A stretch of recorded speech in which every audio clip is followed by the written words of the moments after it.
Salve, salve galera! Estamos aí de volta com o nosso curso técnico em aquicultura da componente administração e elaboração de projetos em aquicultura, retomando aí o nosso tópico 2 de planejamento na produção aquícola, ok?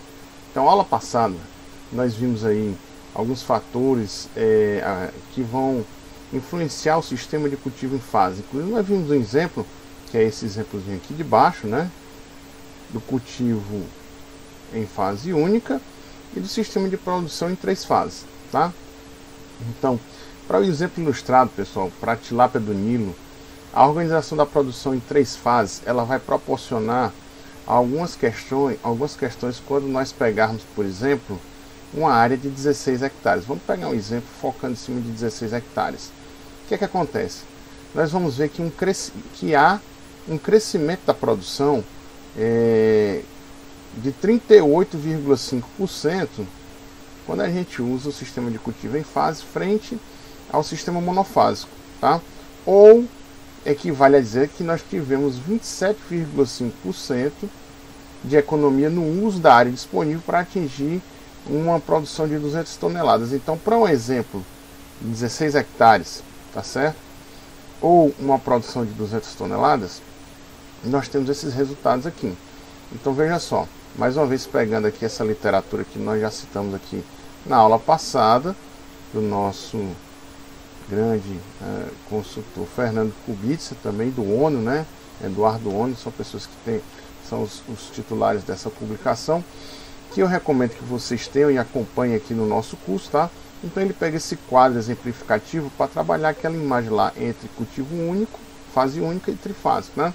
Então aqui nós temos a expectativa de produtividade do cultivo de tilápia do Nilo, utilizando estratégia de produção com fase única, de 1 a 800 gramas, ou estratégia de cultivo em 3 fases, levando de 1 a 30, 30 a 200 e 200 a 800 gramas. Então, o que é que a gente observa, fazendo comparativo entre esses dois sistemas de produção? A biomassa despescada vai ser igual, 6.500 kg por hectare, na fase única em 3 fases. Quando a gente observa o tempo de cultivo, né, na fase única o cultivo é mais rápido, 190 dias, e na fase em 3 fases, 230. Só que se nós formos observar a área necessária para produzir 200 toneladas de peixe, na fase única nós iríamos precisar de 16 hectares, e no trifásico, pelo melhor uso da área, nós iríamos utilizar apenas 27,5% a menos dessa área, tá? Se a gente focar as 200 toneladas, tá certo? Em 16 hectares eu consigo produzir 200 toneladas. Já com a mesma área, fazendo uso do sistema de cultivo em fase, eu consigo produzir 277 toneladas. Equivale a ter um ganho em produção aí de 38,5%. Imagine aí, você tem uma fazenda igual à do seu vizinho de 16 hectares, vocês produzem a mesma espécie de tilápia. O seu vizinho, porque trabalha em fase única e não teve acesso a esse curso aqui da escola agrícola, ele vai produzir 200 toneladas no ano. Você, aluno nosso aqui da escola agrícola, que teve o curso aqui de planejamento da produção aquícola, sabe que o uso de sistema de cultivo em fases, né? Ao utilizar o sistema de cultivo em fase, na verdade, você consegue utilizar melhor a sua área. E aí você consegue produzir 77 toneladas de peixe a mais que seu vizinho. Ele vai ficar bem invejoso, né não? E ele pergunta, e o que você fez? Aí você diz o seguinte, vá lá, assista às aulas do professor Davi, que você vai entender por que eu estou produzindo mais peixe do que você. E aí nós vamos entrar agora na parte de capacidade de suporte, biomassa econômica e biomassa crítica. Esse lance da capacidade de suporte é justamente quem dá a base, tá certo? Para a gente poder fazer aquelas replicagens, tá bom? Então vamos lá observar o que é essa danada capacidade de suporte. Só que antes nós vamos observar que nos empreendimentos aquícolas, os sistemas de produção, tá certo? Eles são bastante variados, né? Bem diversificados, e eles vão variar em função de alguns quesitos. Por exemplo, da espécie de organismo produzido, tá? Então, algumas espécies vão tolerar densidade de estocagem elevada alta, outras não. Professor, me dá um exemplo disso daí. Nosso camarão marinho, o Vanamei, o Lithopeneus vanamei, a gente consegue trabalhar aí com densidades muito baixas até densidades extremamente altas, né? 400, 500, 600 camarões por metro quadrado, sem problema algum. Contanto que você mantenha boa qualidade de água e forneça o alimento necessário, ele tolera essa densidade de estocagem. Mas se eu for trabalhar, por exemplo, com o Macrobráquio carcinus, o nosso pitu, ou pitu havaiano, né? Que muitos chamam. Então, o que vai acontecer? O carcinus, ele é extremamente agressivo. É um animal, é uma espécie de camarão, é aquele que tem aquelas quelas mais desenvolvidas, né? Ele é extremamente agressivo e ele não tolera densidade de estocagem alta. Por quê? Porque ele é territorialista. Quando você aumenta a densidade de estocagem, começa a haver briga dentro do viveiro, um animal vai machucar o outro e acabar matando. Então, quando você trabalha aí, talvez com 5, 6 camarões por metro quadrado, no caso do carcinus, que é o pitu, você já está trabalhando com densidade elevada. E aí, imagine se você colocar 500 por metro quadrado, 300, meu Deus, não sobra nada, é briga todo dia. Então, dependendo da espécie utilizada, você consegue trabalhar com maior ou menor densidade de estocagem, depende da característica da espécie. Existe um outro fator, que é a disponibilidade de recursos financeiros em insumos de produção, né? Recursos financeiros, nós vimos isso na aula passada, estão lembrados? Na nossa fase de planejamento da produção, quando nós vimos lá, né, definição de objetivos e metas, planejamento, implementação e controle. Então, na fase de planejamento, você vai ver se você tem bala na agulha para começar seu cultivo. Imagina aí que você ganha de presente de Natal do Papai Noel uma fazenda de camarão. E aí, você vai começar com quanto? 10, 20, 50, 60, 120 camarões por metro? Quem é que vai te dizer? A disponibilidade de recurso financeiro. Então, se você viu que está temporariamente com uma certa escassez de recursos, não é inteligente que você já comece com a densidade de estocagem alta. Porque lá na frente, o volume de ração vai aumentar, que o viveiro demanda, e você não vai ter dinheiro para isso. Então, muitas vezes você pode fazer o quê? Por questão de disponibilidade de recursos, inicia aí com a densidade baixa, 5, 6 camarões por metro, 7 camarões por metro quadrado, onde você tem um bom aproveitamento do alimento natural, né? O uso de ração vai ser bem mais baixo, o crescimento desse camarão vai ser bem acelerado, você rapidamente vai produzir caixa para sua empresa. Então você pega, por conta em função de uma baixa disponibilidade de recursos, você trabalha com densidade baixa. Mas se você está com dinheiro e não tem essa restrição, você pode trabalhar com densidade de estocagem mais alta. Uma outra característica, por exemplo, é a disponibilidade de recursos hídricos, né? Então, o sistema de produção utilizado, ele vai depender, muitas vezes, da disponibilidade de recursos hídricos. Eu trago aqui para vocês um exemplo de um sistema de cultivo, que são as trutas, tá? Muito utilizada no sul, os raceway de truta, onde a água vai entrando e vai saindo do viveiro, e você muitas vezes tem taxas de renovação de água de 200% por hora. Imagine aí, o volume do viveiro ele é trocado 2 vezes a cada hora. É todo local que eu vou ter condição de fazer isso? Não. Aqui no Nordeste, principalmente, nós temos uma escassez de água muito grande. Então trabalha-se aqui um sistema de cultivo menos intensivo, ou mesmo super intensivos, onde as trocas de água são bem menores por conta dos processos de ciclagem dos nutrientes, como a gente observa nos sistemas de cultivo BFT, né, os cultivos mixotróficos aí de biofloco, onde a taxa de renovação de água é praticamente zero. Você só faz um certo descarte dos dejetos, né, e do excesso de floco, mas a troca de água em si ela é cada vez menor.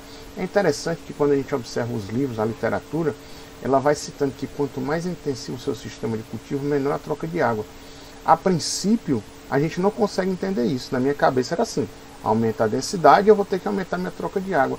Só que quando a gente vai para um outro nível de produção, onde existe um bom controle dos compostos nitrogenados, por exemplo, a partir das fezes, resto de ração, isso é convertido em floco, né? Então, os compostos nitrogenados, muitas vezes, eles são retirados do ambiente pelas bactérias, em vez de simplesmente fazer tipo uma lavagem do sistema, descartando aquela água com excesso de composto nitrogenado e colocando uma água mais limpa, tá bom?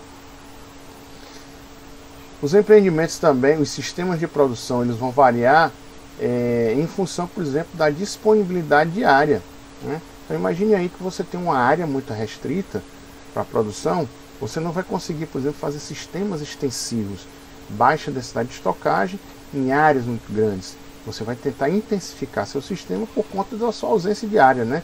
A sua escassez de área. Eu costumo citar exemplo que eu já vi antigamente, de fazer de camarão. Eu vi um viveiro, um único viveiro, que tinha 36 hectares. Um único viveiro. E nesse viveiro, a densidade de estocagem utilizada era lá no Piauí, né? Meu parceiro Jefferson, hoje inclusive está lá, gerenciando essa fazenda. Lá trabalhava com densidade de estocagem de 10 km por metro quadrado, um viveiro desse tamanho. Tem gente que não tem uma fazenda de 36 hectares e consegue produzir talvez em 2, em 4 hectares, 10 vezes mais do que ele produz lá, dependendo de quem, da densidade, de disponibilidade, tá certo, de área que ele tem. Se eu tenho pouca área, é mais inteligente que eu trabalhe com altas densidades de estocagem para compensar essa minha ausência de área. Se eu tenho muita área disponível, eu posso trabalhar com alta ou com baixa densidade, vai depender aí do dimensionamento do meu projeto. O sistema de produção também vai variar em relação a questões climáticas, né? Então, dependendo aí do seu clima que você tenha, você vai ter variação de sistema de produção, inclusive podendo haver o uso de sistemas em estufas para locais onde o clima, em determinada época do ano, é bem mais adverso, temperaturas mais baixas, forçando assim o uso de estufas para manutenção de uma temperatura mais elevada e manter o conforto térmico dos animais cultivados. Falando ainda dos sistemas de produção, tá? E as suas variabilidades, nós temos aí a realidade do mercado do consumidor, certo? Então, principalmente aqui, pessoal, quanto à espécie cultivada, vai variar muito em relação ao mercado consumidor. Por exemplo, aqui no Rio Grande do Norte, não se tem um costume muito grande de se consumir os peixes redondos, tambaqui, pacu, pirapitinga, e o pessoal consome muito tilápia. Já no norte do país, se eu chegar lá para a região de Roraima, Rondônia, aquela região lá, se come muito pirarucu, e os redondos também faz parte da mesa do consumidor. Sendo a tilápia um peixe já de valor bem aquém do que a gente tem aqui no Nordeste. Não é tão apreciado lá. E ainda tem a questão do tamanho do produto produzido. Aqui no supermercado, muitas vezes nós vemos um tambaqui, né? Um tamba de 2 quilos, já é muito grande. Geralmente é um peixe até um pouquinho menor. Se eu chegar lá em Manaus e quiser comprar um peixe abaixo de 2 quilos no tambaqui, praticamente não vai ter disponível no mercado, porque não é da característica do consumidor consumir um tambaqui de pequeno tamanho. Eles têm o costume de consumir um peixe de maior valor, de tamanho mais elevado. Ainda falando sobre os sistemas de produção e suas flutuações, vai depender também das características intrínsecas de cada empresa. E aí aqui eu trago um exemplo muito bacana de uma fazenda de uma grande parceira nossa, da Márcia, né, que trabalha com camarão orgânico, que é a Primar. Então a Primar, por filosofia da empresa, trabalha com camarão orgânico. Não há utilização de ração, não há utilização de alguns produtos específicos em tratamento de viveiro, né? E sim um sistema bem extensivo. A Primar, quando muito, produz 500 quilos de camarão em 2 hectares. É uma produção legal, né? Beleza. Mas aqui, ainda no mesmo litoral, um pouquinho mais na frente, né, nós temos uma outra fazenda, uma empresa chamada Camanó. E a Camanó, a característica da empresa é a inovação tecnológica. Eles buscam sempre o que há de mais moderno para a produção aquícola. Já trabalhou com sistemas semi-intensivos, sistemas intensivos, e hoje trabalham com sistemas ultra-intensivos de camarão. A espécie que essas duas empresas trabalham é a mesma, Litopneus Vanamei. Só que a Camanó, com o seu sistema Aquascience, né, do nosso amigo aí Luiz Henrique, um cabo que é fera aí na produção de camarão, eles produzem 76 toneladas de camarão por hectare. Repare a diferença. Uma empresa produz 500 kg, meia tonelada em 2 hectares. A outra empresa produz 76 toneladas em 1 hectare de espelho d'água. É absurda a diferença. Os custos também são totalmente diferentes.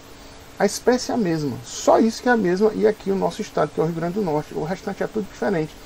E esse sistema de produção vai depender de quem? Da característica da empresa, né? O Werner Jost, que é o dono da Camanor, preza muito por essa questão das tecnologias aplicadas à aquicultura. Já a Márcia, que é da Primar, preza o quê? O equilíbrio com o ambiente, tá certo? Então você tem diferentes sistemas de produção com a mesma espécie. E existem outros inúmeros fatores que vão também influenciar aí os sistemas de produção aí, dependendo aí de cada uma das empresas. E aí, pessoal, vem aquele comentário, né, que uma mesma espécie cultivada em diferentes sistemas de produção vai apresentar índices de produtividade, custo de produção, lucratividade bastante distinto dependendo do sistema de produção. Então, um exemplo aqui para vocês: biomassa entre 30 e 40 kg de peixe por hectare, ou seja, 3 a 40 gramas por metro quadrado, pode ser sustentado em viveiros que não recebem qualquer aporte de nutrientes, ração, farelos, rejeito de alimentação, só colocar o peixe lá e deixar. Depende, o tempo de cultivo muitas vezes também vai ser mais longo, tá?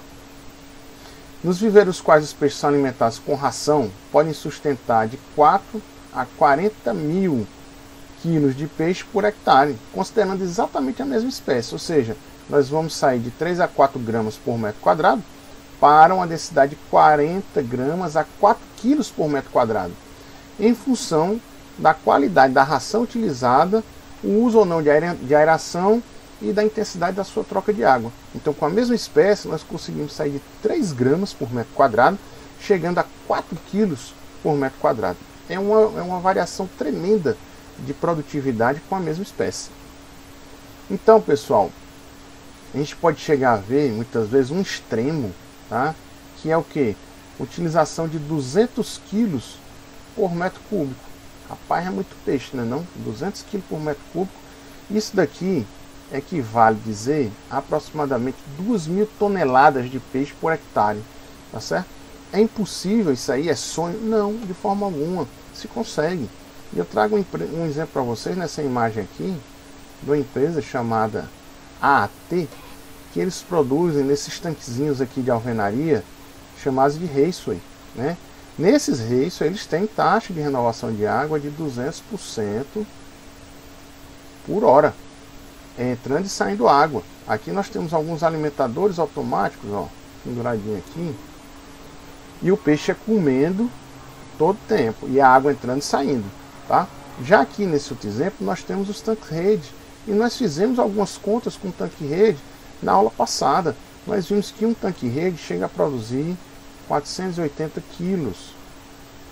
Só que eu esqueci de dizer para você qual era o tamanho daquele tanque-rede. Aquele é um tanque-rede de 4 metros cúbicos, certo? Então, se nós dividirmos isso aqui por 4, nós temos uma produção de 120 quilos por metro cúbico, sem grandes problemas, um tanque-rede. E por que a gente consegue, nesse primeiro exemplo da AT e nesse segundo exemplo dos tanques-redes, conseguir uma produtividade tão elevada? Qualidade do ambiente, tá certo? Uma vez que, tanto no exemplo 1 quanto no exemplo 2, eu forneço o alimento necessário, que eu forneça uma qualidade do ambiente que o animal está requerendo, ele vai crescer. Então, principalmente quem? Por exemplo, oxigênio dissolvido.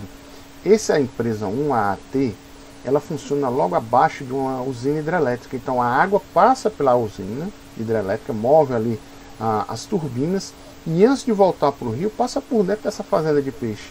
Então a água já iria normalmente para o rio. Ele só fez um desviozinho passando pela fazenda de peixe. Então o custo com troca de água é zero. Por quê? Porque a água que está vindo da barragem alimenta a usina hidrelétrica e passa por dentro da fazenda.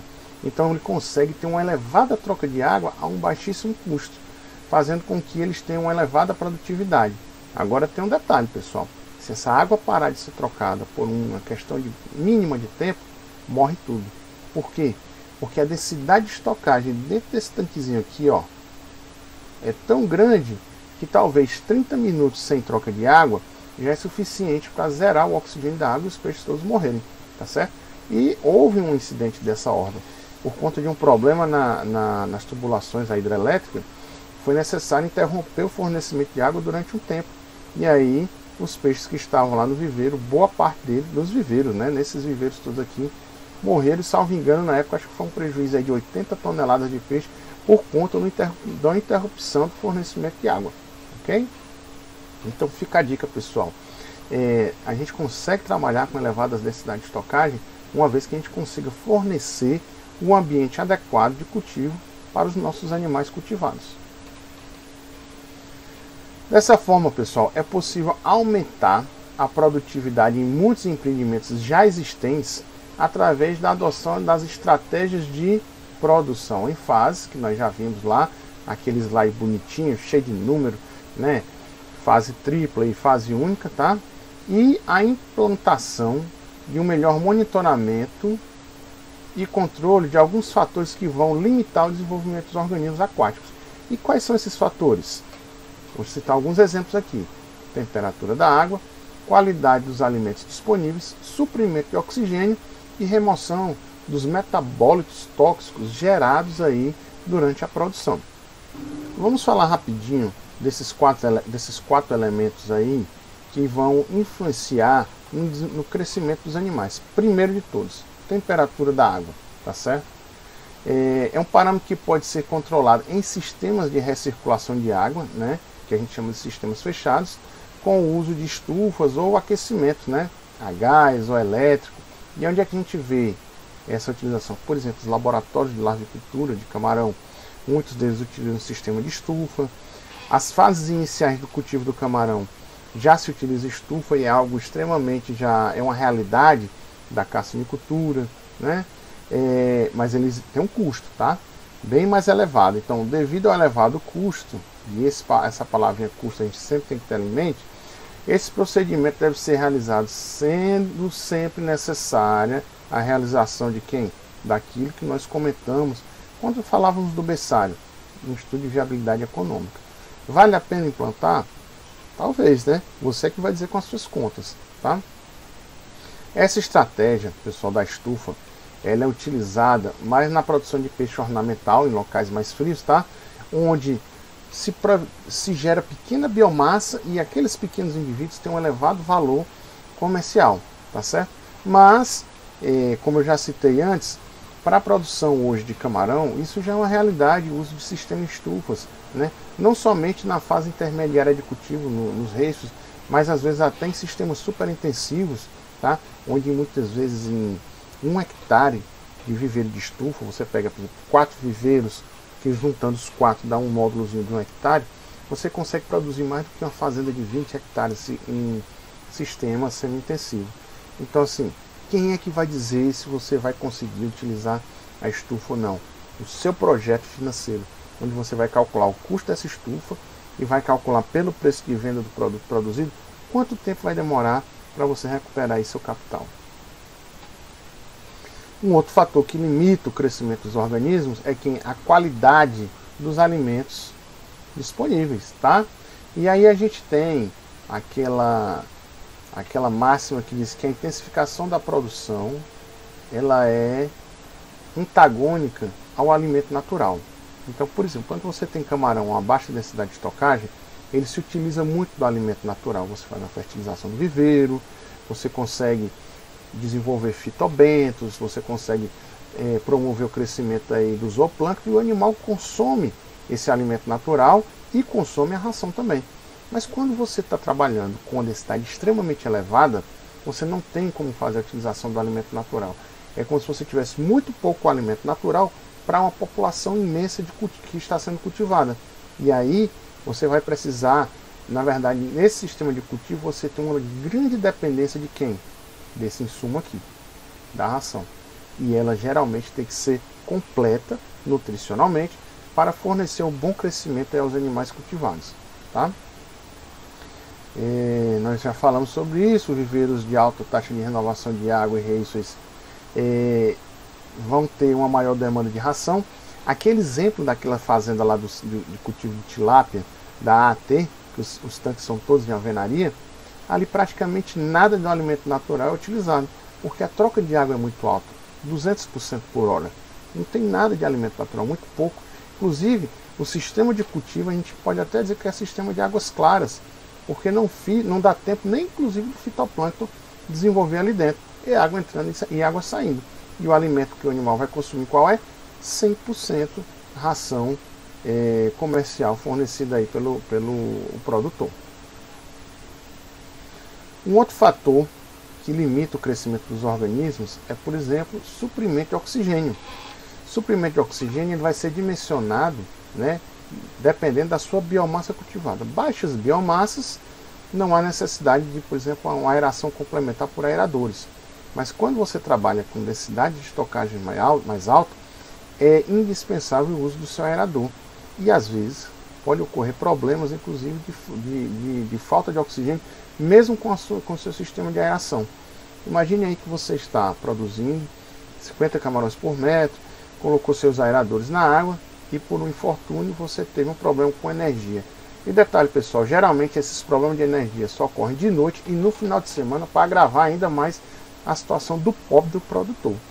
E aí, o camarão começa a boiar, você bota a mão na cabeça e diz: vou perder minha produção toda. De forma alguma. Existe o que nós chamamos de produtos acessórios, né? E um deles que nós comentamos aqui é o peróxido de hidrogênio, que é a água oxigenada. Então, quando você faz o uso do peróxido de hidrogênio, esse H2O2, em situações de baixo oxigênio na água, ele vai se dissociar em 1,5 de O2 mais 1 mol de H2O. E esse meio mol de O2, ele vai ficar dissolvido na água, disponível para os animais. É uma prática comum utilizar isso? Não, não é. Isso aqui é algo que você utiliza na emergência e com muita parcimônia, porque se você utilizar uma dosagem muito grande de peróxido, você pode matar todos os seus peixes. Eu, inclusive, já fiz isso, não se preocupe não. Mas em escala pequena, apenas experimentalmente, que eu tive essa grande mortalidade. Existe um outro produto aí que meu amigo Alfredo, da Escama Forte, comercializa, é o Oxiaqua, que é o percarbonato de sódio. É um produto também que muitas vezes, quando colocado na água, ele vai liberar oxigênio, tá certo? Mas pessoal, isso são paliativos, tá bom? O correto mesmo é você fazer o dimensionamento do seu suprimento de oxigênio, de forma que você sempre tenha oxigênio dissolvido na quantidade mínima para o conforto térmico, para o conforto do animal que está sendo cultivado, né? Então, geralmente, o pessoal sempre coloca aí a disponibilidade de oxigênio de 4,0 miligramas por litro, né? Em média já é um valor aí de conforto para os animais cultivados. Por último, nós temos aqui um outro fator que influencia muito no crescimento dos animais, que é a remoção do que nós chamamos de metabólitos tóxicos, né?